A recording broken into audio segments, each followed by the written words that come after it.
Hello and welcome back to Miss Hannah Loves Grammar. So this is Results Day 2019, and in this video I just want to start off by saying I hope you got what you wanted this morning if you're getting your results, and whether you're nervously and anxiously waiting for those results. I want you to watch closely because the raw marks that I'm sharing might be really relevant to you if you're quite close to another grade. Now you might also be watching if you're doing your exams next year and you just want to see where the land lies with grade boundaries. That's a good investment of time also. What I'm going to be doing in this video is offering you the comparison from years gone by now. We've got 3 sets of results to compare the grade boundaries of. And I'd just also like to recommend that you subscribe to my channel because the vast majority of my content isn't really just GCSE, it's also A-level. So, best of luck, let's dig in. So, let's get into it. English language is practically identical to the marks and percentages you needed, as you can see. Now, I'd love to know in the comments, and down below exactly what you needed, how close you are to it. The value of looking at the raw marks helps us see how close you are to the next grade up or down, and it sets the tone for your remark as well. If you know today when you're looking at your results that you have got 75 marks, you are 1 mark away from a 4. I would argue that's worth a remark.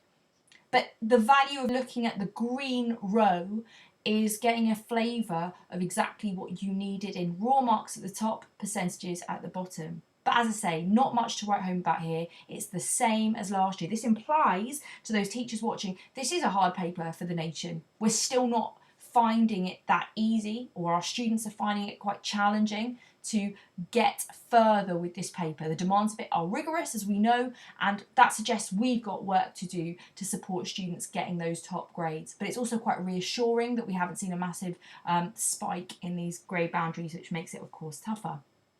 That is not the case with English literature, where actually if we look at what 2017's grade boundaries offered us, we're looking broadly at the same marks again. Now, the big difference with literature is it is tougher. Broadly, I would say that between a 3 and a 4, the hike is bigger than ever. We're looking at 18 marks between a fail and a pass. That's interesting. The other thing I would like to flag to you is we're looking at 15 marks between a 4 and a 5 and a 6, and a 6 and a 7. So what I can suggest to you today is if you're looking at your English literature mark and you're 1 mark away, let's say you got 97, you're on a 5, it's worth considering whether getting a remark to a 98 is worthwhile. So the headlines. For 2019, English language is the same as last year.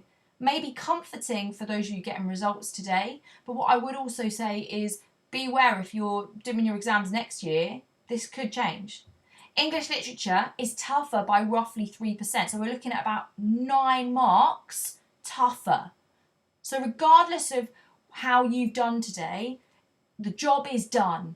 What I would say is this result does not define you. What you do with that result, what you learn from it, really does. I wish you all the best, and I hope this was of help. Comment down below with exactly what's on your mind and how it went.